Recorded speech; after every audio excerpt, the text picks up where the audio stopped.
गुरुर्ब्रह्मा गुरुर्विष्णु गुरुरेव महेश्वर गुरु साक्षात् परम ब्रह्म तस्मै श्री गुरुवे नमः। अखंड मंडलाकारं व्याप्तं येन चराचरं तत्पदं दर्शितं येन तस्मै श्री गुरुवे नमः। अब मैं नंदनंदन भगवान श्याम सुंदर की वांग्मयी प्रतिरूपा श्रीमद् भागवत महापुराण के प्रथम स्कंद में भगवान के अवतारों के वर्णन के संबंध में आप लोगों को जानकारी दे रहा हूं। कृपया श्रवण करें। जन्माद्यस्य तोन्वयादितरतश्चार्थे सभिज्ञ सुराट तेरे ब्रह्म हृदयादि कवे मुह्यन्ति यत् सूरय तेजो मारिमृदां यथा विनिमयो यत्र त्रिसर्गो मृषा धाम्ना स्वेन सदा निरस्तकुहकं सत्यं परं धीमहि धर्मः प्रोक्षत केतौ अत्र परमो निर्मत्सराणां सतां वैद्यं वास्तवमत्र वस्तु शिवदं तापत्रयोन्मीलनम्। श्रीमद्भागवतं महामुनिकृते किं वा परैरीश्वर सद्यो हृदय अवरुद्धते अत्र कृतभिः सुसूत्रभिः तत्क्षणात् निगमकल्पतरोर्गलितं फलं सुखमुखादमृतद्रवसंयुतं पिबत भागवतं रसमालयं मुहुरहो रसिका भूरि भाविका। एकदा मुनिय प्रातरुताग्नय सत्कृतं सूतमासीनं प्रप्रक्षरिदमादरात्। मैं उस परमपिता परमेश्वर को प्रणाम करता हूँ जिन्होंने संपूर्ण सृष्टि की संरचना किया है, पालन किए हैं तथा संहार के कारक भी हैं। तीनों तापों को हरण करने वाले हैं तथा धर्म आचरण करने वाले हैं। यह श्रीमद् भागवत महापुराण सब वेदों का सार है।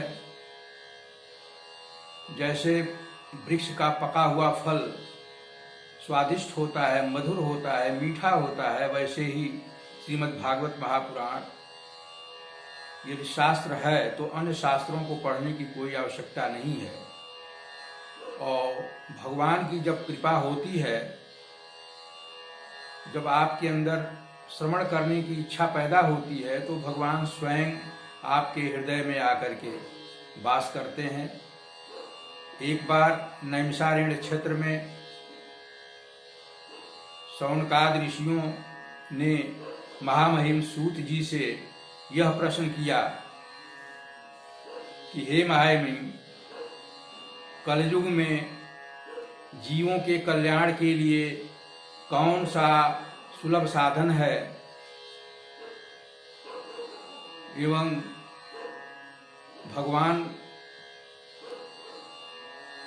किस उद्देश्य से इस पृथ्वी पर देवकी के गर्भ से पैदा हुए हैं, उनके लीलाओं का वर्णन करिए। उन्होंने कौन कौन से अवतार धारण किए हैं तथा स्वधाम गमन के बाद धर्म किसकी शरण में गया। यह प्रश्न सुन करके श्री सूत जी अत्यंत विह्वल हुए, बड़ा प्रसन्न हुए। उन्होंने भगवत महात्म और भगवान के अवतारों का वर्णन शौनकादि ऋषियों को सुनाना प्रारंभ किया। भगवान त्रिगुणात्मक शक्ति हैं तथा सृष्टि के समय विराट रूप धारण करके, जिनको कला अवतार भी कहा जाता है, 16 कलाएं इनके अंदर हैं। 5 भूत, छित, जल, पावक, गगन, समीर और 10 इंद्रियां, एक मन, इन सबके साथ उन्होंने एक विराट रूप का धारण किया। भगवान ने जो सृष्टि रचा है, यह सृष्टि 3 रूपों में है, सतोगुण, रजोगुण, तमोगुण। इसमें सतोगुण की अधिकता अगर होती है तो मनुष्य जीव भगवत भक्ति की तरफ अग्रसर होता है। तमोगुण की अधिकता होती है तो भगवान में रुचि नहीं होती है। रजोगुण में कुछ कुछ रुचि होती है तथा वह अपने कार्य में मग्न रहता है। अब भगवान के अवतारों का वर्णन श्री सूत जी ने सौनकादि ऋषियों को बताया। भगवान सर्वप्रथम सनकादि ऋषियों के रूप में अवतार लिए, सनक, सनंदन, सनातन, सनत कुमार। दूसरा अवतार भगवान का वाराह के रूप में हुआ, जो पृथ्वी के उद्धार के लिए धारण किए थे। तीसरा अवतार महर्षि नारद के रूप में हुआ। चौथा अवतार नर नारायण के रूप में हुआ। 5वां अवतार कपिल देव के रूप में हुआ। 6ठा अवतार अत्रि भगवान के यहाँ दत्तात्रेय के रूप में हुआ। 7वां अवतार यज्ञ पुरुष के रूप में हुआ। 8वां अवतार नाभि के यहाँ ऋषभदेव के रूप में हुआ। 9वां अवतार पृथु के रूप में हुआ। 10वां मत्स्य रूप में हुआ। 11वां कच्छप रूप में हुआ। 12वां धनवंतर के रूप में अवतार हुआ। 13वां मोहिनी के रूप में। 14वां नरसिंह के रूप में। 15वां बामन के रूप में। 16वां परशुराम के रूप में। 17वां महामुनि व्यास के रूप में। 18वां मर्यादा पुरुषोत्तम श्री राम के रूप में भगवान ने दशरथ के यहाँ अवतार ग्रहण किया। 19वां और 20वां बलराम एवं कृष्ण के रूप में। 21वां अजन के यहाँ गौतम बुद्ध के रूप में अवतार धारण किया। 22वां कल्कि के रूप में उड़ीसा में संभल ग्राम में विश्वजस ब्राह्मण के यहाँ कल्कि के रूप में भगवान अवतार लेंगे। 2 अवतारों का वर्णन और है,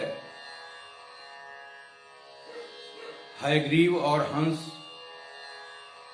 इस प्रकार भगवान ने अवतारों को ग्रहण किया। कृष्ण भगवान अवतारी पुरुष हैं। जितने अवतार हुए हैं सब में श्री कृष्ण का ही अवतार है। श्री कृष्ण भगवान ने ही सब रूपों में अवतार ग्रहण किया है। इस प्रकार सूत जी ने सौनकादि ऋषियों के भगवान के 22 अवतारों का विस्तृत वर्णन किया। अब भगवान के महर्षि महामुनि व्यास के